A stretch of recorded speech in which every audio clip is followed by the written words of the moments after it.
Hey guys, it's Haley and welcome to another bookish video.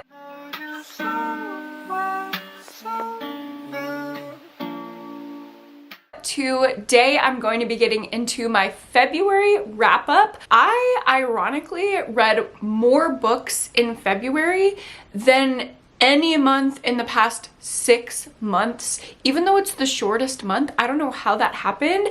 I think I've finally broken out of my slump that I've been in since literally August, and it feels so good. I loved so many books and I cannot wait to talk to you about them. But before we get into the wrap up, let's talk about the sponsor of today's video, which is TEMU. If you're not familiar with TEMU, they are an online marketplace kind of similar to Amazon. Basically, they just have anything and everything under the sun with savings up to 90% off and free shipping. They also offer free returns up to 90 days. So it is an amazing, affordable, and accessible option if you're looking to buy school supplies, if you're a teacher, home furnishings and like decor type of stuff, or clothes, beauty, pet stuff. I mean, they have the full gamut of everything you could possibly imagine. You can shop on the TEMU app, which makes it really easy. And if you use my code, you can access all of these amazing coupons and perks from my bundle, and you can also shop all of the items that I got in today's haul, which I'm about to show you guys. So here are a few of the things that I got from TEMU, starting out with these adorable earrings. I literally love them so much. They're so cute,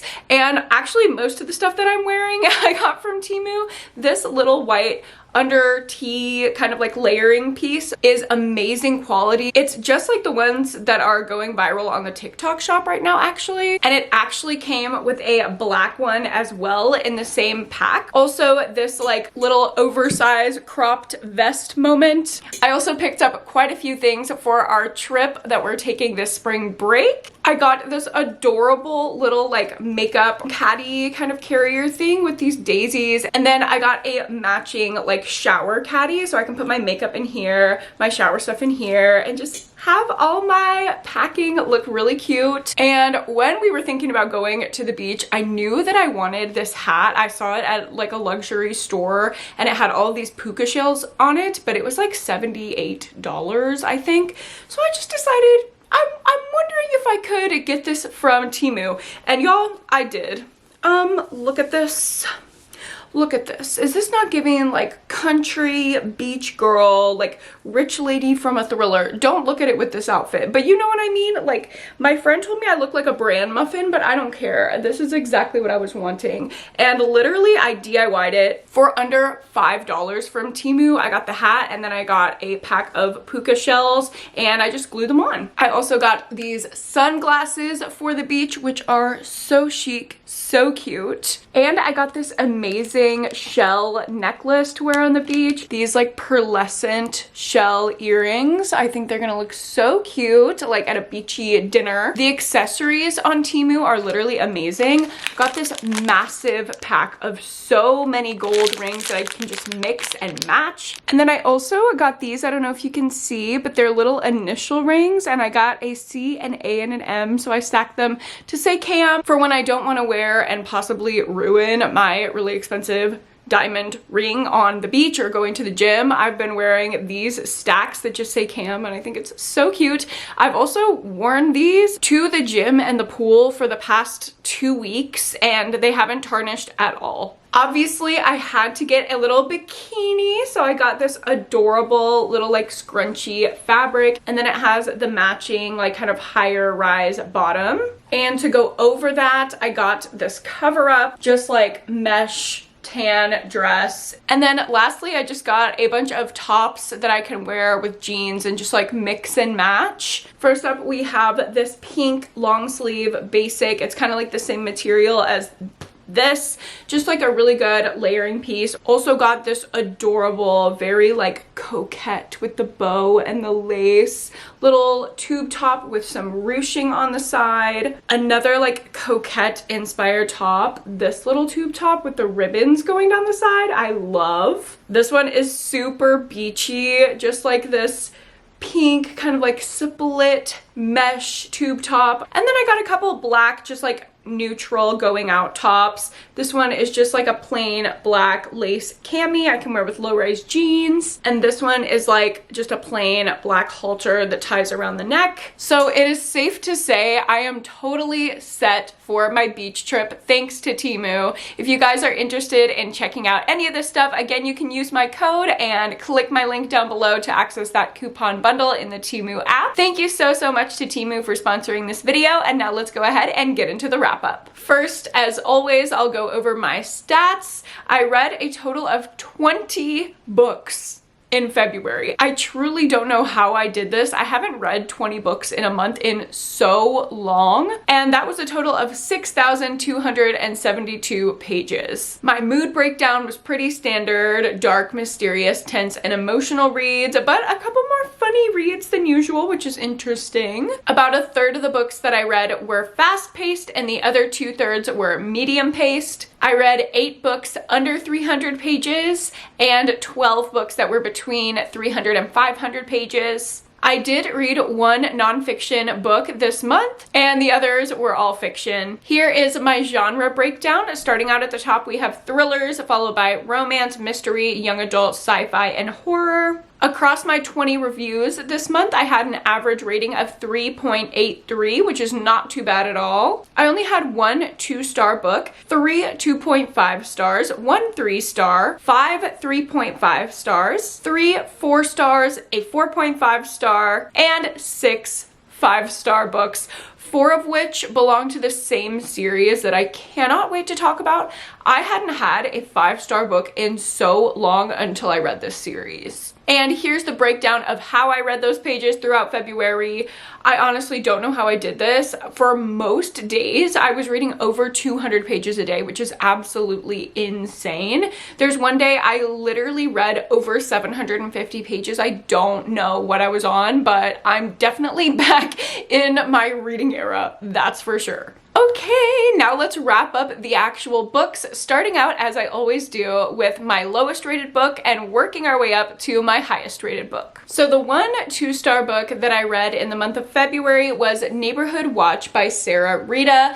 This is a suburban mystery thriller about a little neighborhood that is being terrorized by a killer who's determined to take out the worst offenders of just like elitist consumption, entitlement, like all of the things that you think of when you think of the 1%. Yeah, this killer wants to take out the worst of the bunch that live in this bougie little neighborhood, but they're not going to get past this group of neighborhood moms quickly set their sights on solving the mystery. Why not? They have nothing else better to do.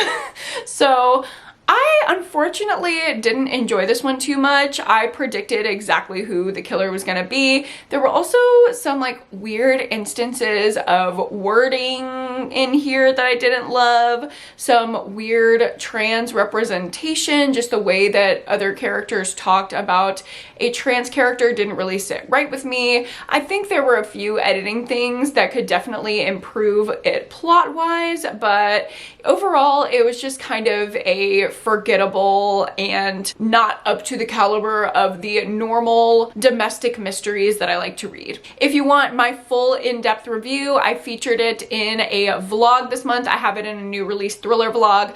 I filmed quite a few vlogs in the month of February. I've been loving filming vlogs, so I'm not going to go too in-depth on the ones that I've already vlogged, but I will link all of those videos down below in case you missed them. Moving on to my 2.5 out of 5-star books. These are the ones that are just right down the road, like middle average vibes.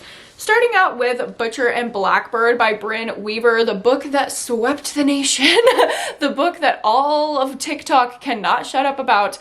I actually just thought it was really average. We're following 2 serial killers who coincidentally kill other serial killers as they're competing with each other to see who can take out the most scum of the earth.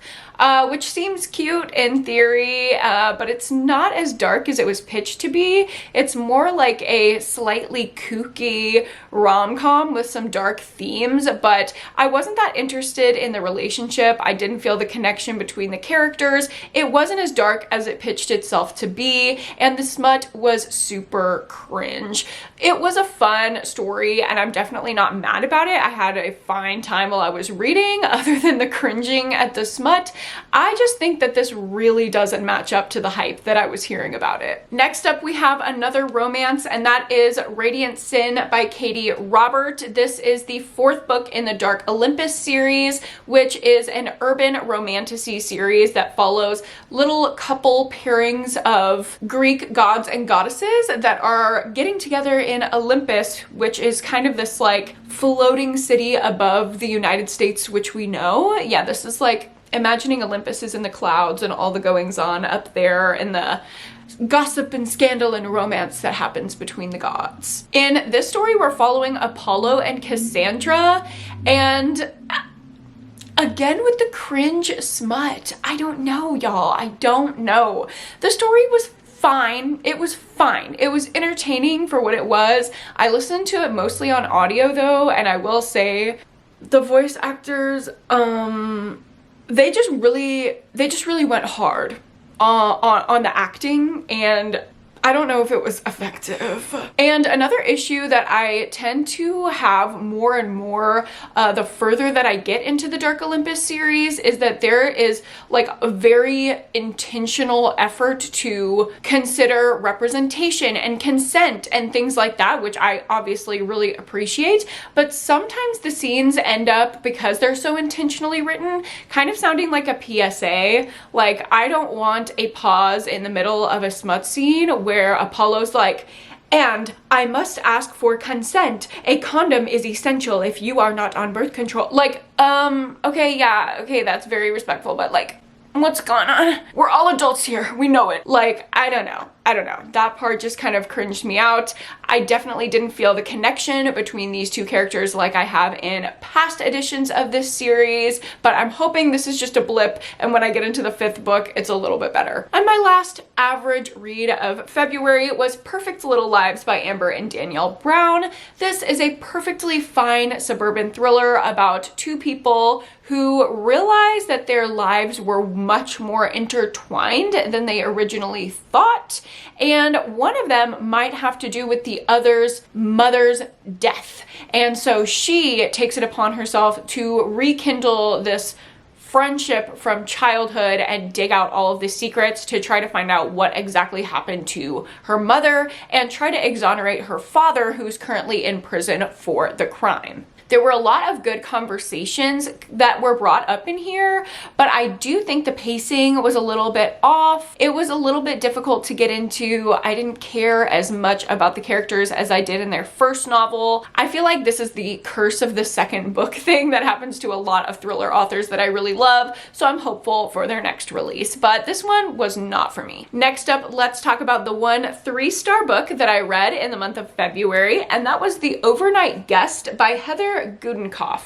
And this one was interesting to me. If you like snowy, isolated settings in your thrillers, you're going to love this one. We're following a bunch of different perspectives that we're trying to kind of like hodgepodge together and figure out how they all fit. But the main one is we're following a secluded woman in this cabin during a snowstorm, and she has an unexpected guest show up outside in the snow. It is this little child, and she can't tell what is wrong with him, what's going on, if his parents are nearby, but it seems like his life is in danger. So she takes him in, and it starts this chain of events that just goes off the rails.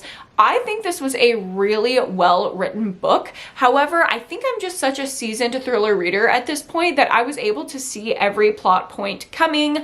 I guessed the majority of the twists in here, and it wasn't even like, oh, I'm gonna put this guess out there. It was like, okay, yeah, I know exactly where this is going. But here's the thing, I did still enjoy it.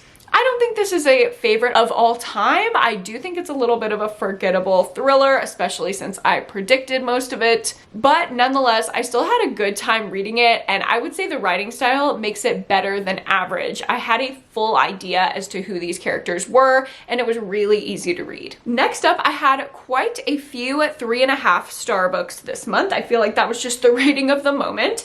It was even the rating for my February book club pick for my Pretty Girl book club. If you want to join my book club, it is always linked down below.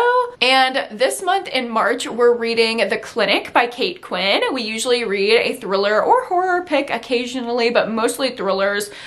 We did have a horror pick in February. We read Foe by Ian Reid, and I gave this 3.5 out of 5 stars.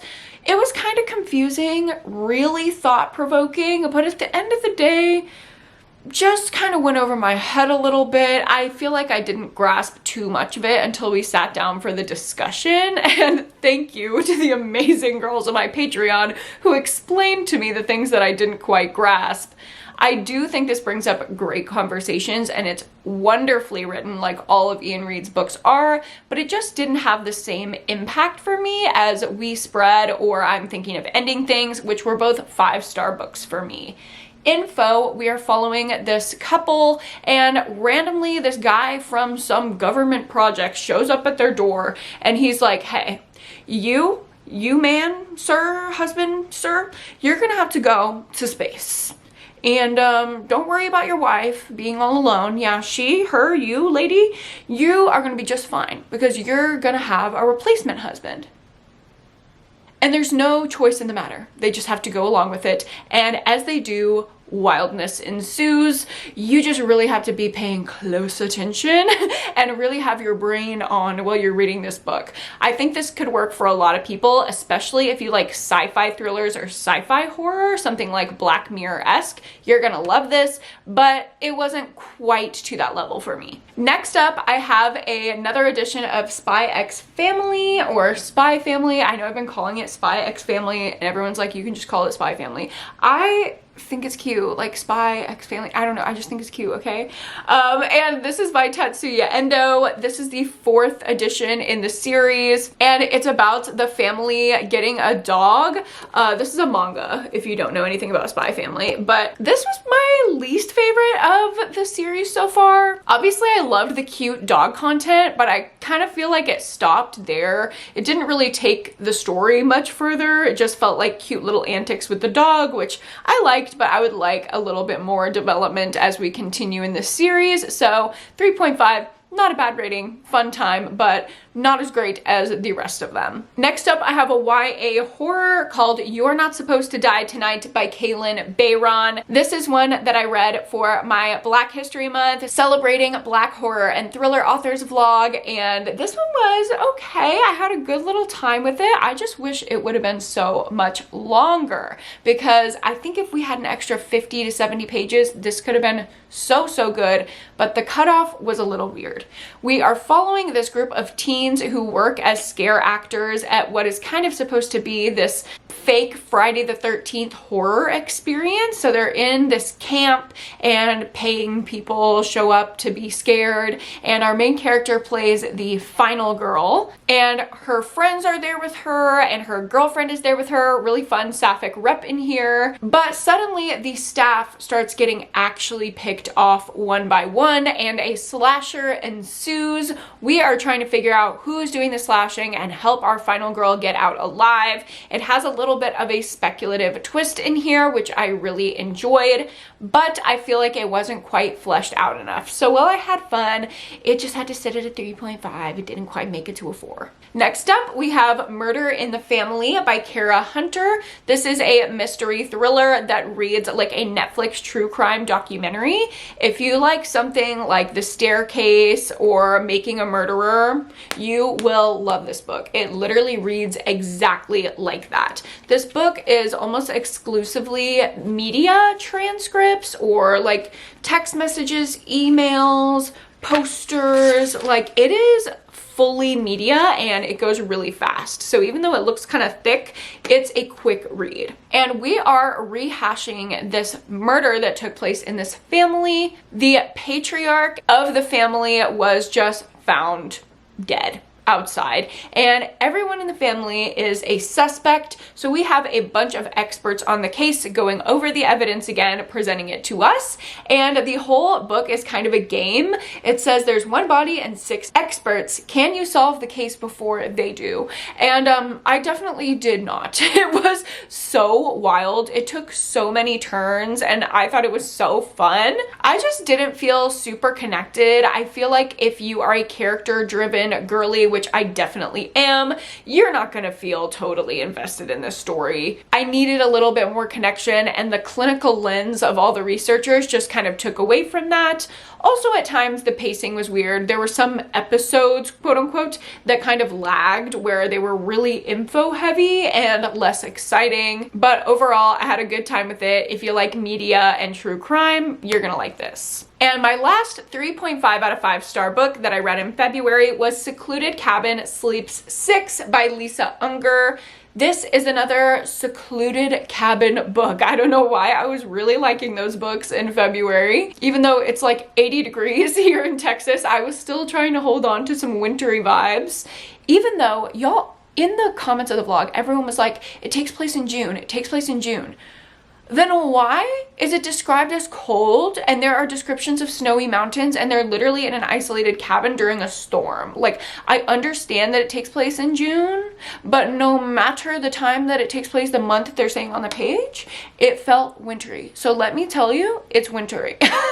And that is my personal opinion. You cannot take it away from me. This is a winter-coated book. It's not a snowstorm. It is a rainstorm. But basically, we're following 6 people who are trapped in this cabin together, getting picked off one by one during a rainstorm. We're trying to figure out who it is, what their motivation is for killing, and along the way unraveling all the secrets and interconnected relationships in the family. I think the generational trauma rep is really good in here. I liked the conversations that it opened up there. I think I said in the vlog, like, you can tell that Lisa Unger has been to therapy because she was really using terms, you know what I mean? But as for the overall story, I just think it lagged a little bit. The pacing was weird. It was a little predictable. Overall, it was a pretty good thriller, but nothing I'm gonna actively over the top recommend to y'all. Next up, let's get into my 4-star books, and these are where I'm gonna start actively recommending. You have to go read these, you have to go buy these. They're so good. Starting out with No One Needs to Know by Lindsay Cameron. Oh my god. I'm actually thinking of raising my rating to a 4.5 because I cannot stop thinking about this book. It was so fast-paced and drama-filled. It was just intriguing from the first page. I was addicted to reading this thriller, and it's so unique. We are following these elite Upper East Siders. They deal with a new app that's on the scene, and it's kind of like Yik Yak, but it's called Urban Myth. So basically everyone in the neighborhood, because it's zoned by zip code, those are the people you use the app with. Everyone in this neighborhood can post anonymous confessions, drop people's secrets, but suddenly a data breach happens. Someone leaks who said each and every confession. So people were telling on themselves about their affairs and their nefarious activities, their addiction to thievery, other scandalous things. Some people were telling on their friends and neighbors, and some people were just straight up lying. And at the end of it all, there is someone who is dead. So we are trying to figure out who did it, what was the motive, and how do all these secrets interconnect. It was so good. The character relationships are really intricate and really well done. The women in this book didn't just feel like the dumb wife that's getting cheated on in every domestic thriller. Like, no, they were full fleshed out female characters, which I really appreciate. The story was exciting and unpredictable. The social media elements were interesting. At the end of every chapter, you can just like see little confessions and the like comments that are on them. I think it's so funny. If you like domestic drama, rich people drama, murder mysteries that take place in a cool setting like the Upper East Side, read this. My pitch for it is it's like watching Gossip Girl, but if we only followed the drama of the adults. Next up, we have All the Little Raindrops by Mia Sheridan. This is a dark romance about two people who are kidnapped, and they are not only held and tortured, but they are broadcasted to the dark web. People are paying for this, and when they escape, years and years and years later, they feel like it might still be happening, and they never brought their kidnappers and torturers to justice, so they set out to tear down this entire ring on the dark web. And also along the way, they have this like Hallmarky kind of romance, and the smut in here is actually really good. Everything in here is just solid. It's a solid mystery thriller plot. There's solid horror and gore. There's a solid romance. There's solid feel-good emotional moments, but there are also solid tense and fast-paced moments. This book just really has everything, and it does it all really well. It's not a new favorite, but it's definitely one that I would widely recommend if you like a mix of thriller and romance. And my last 4-star book I want to recommend to y'all is The Flight of Icarus by Caitlin Schneiderhan. And this is a Stranger Things book, okay? If you like Stranger Things at all and you just cannot wait for season 5, which I literally think about it every day. It's like one of the first things that I think of when I wake up in the morning is like, I cannot wait for Stranger Things season 5. If that's you, you have to read this because I'm an Eddie girl, okay? I have an Eddie tattoo on my little arm, and this gives you all of Eddie's backstory that leads up to right before season 4 begins.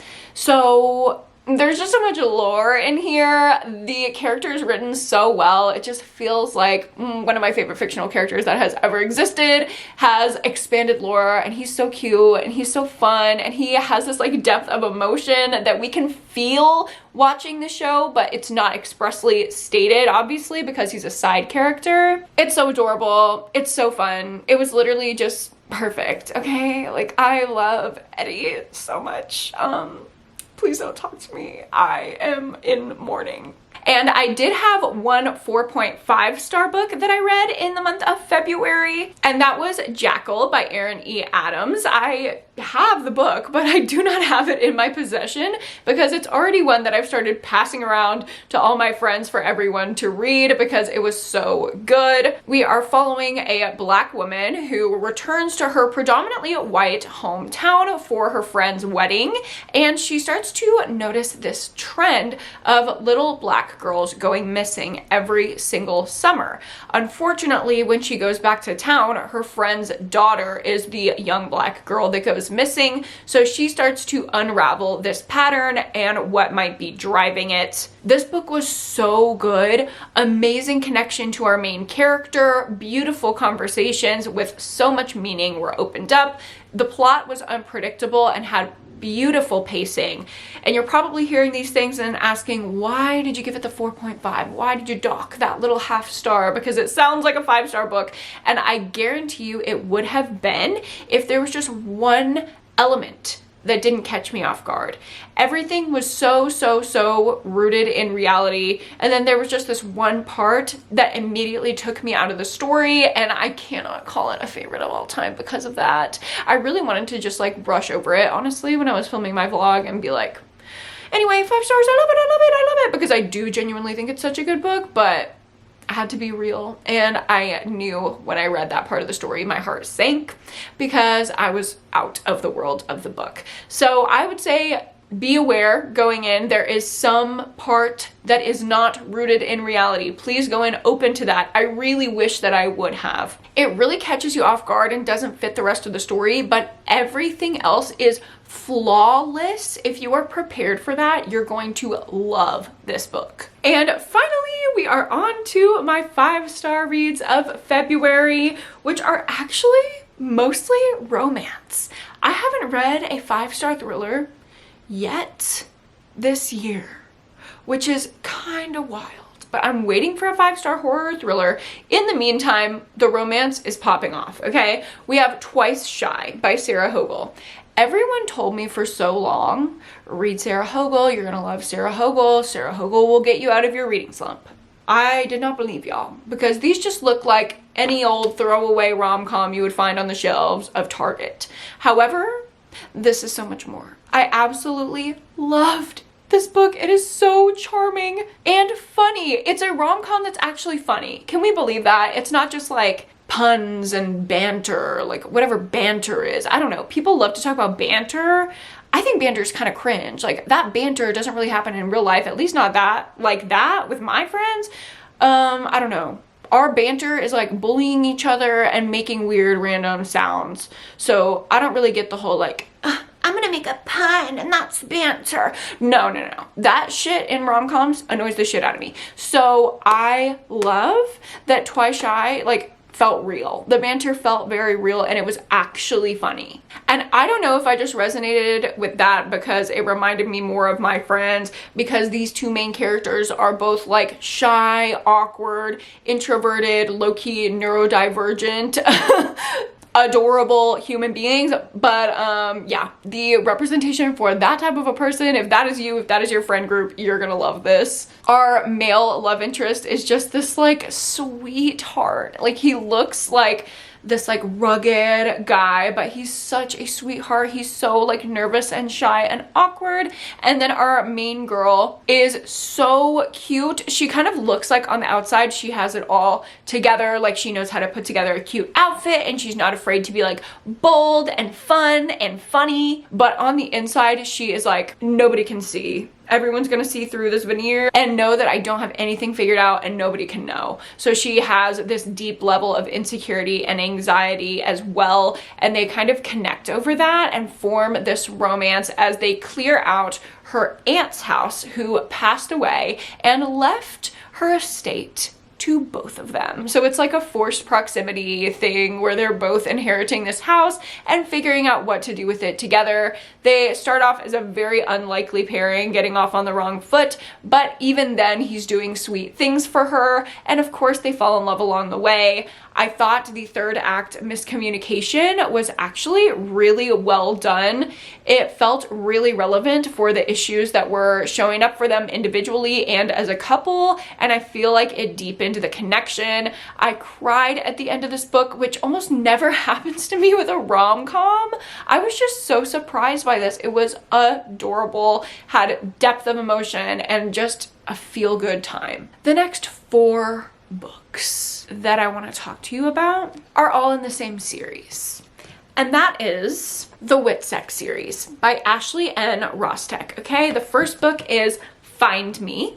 Then we have Save Me, Love Me, and Free Me, and I give them all 5 stars. This is a dark romance series following our main character, Shiloh, and Shiloh has been through a lot. Her entire family was taken out by a serial killer who is still on the loose, and now it's a year later and she's in witness protection, just trying to stay safe from him as the FBI tries to catch this mofo, and he is now going around a year later murdering women that look like her, taping a picture of her face to their face, and just like leaving them dead with a million stab wounds. And she's like, okay, like I'm trying to heal and like grieve my entire family, but this literal psycho is actually after me and killing everyone who looks like me, and I feel like it's my fault, so now I'm blaming myself and I'm like deep in my trauma. That is what's going on for Shiloh, okay?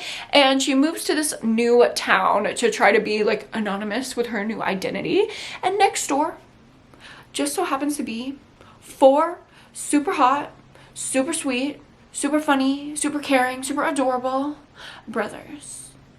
And it's a reverse harem.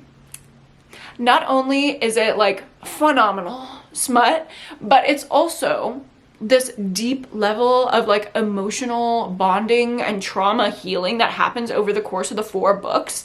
It's slow burn, actually. Like, you would expect the description of a reverse harem romance, like boom, we're out the gate with the foursome in the first book. No. There is like nothing more than a little kiss in the first book.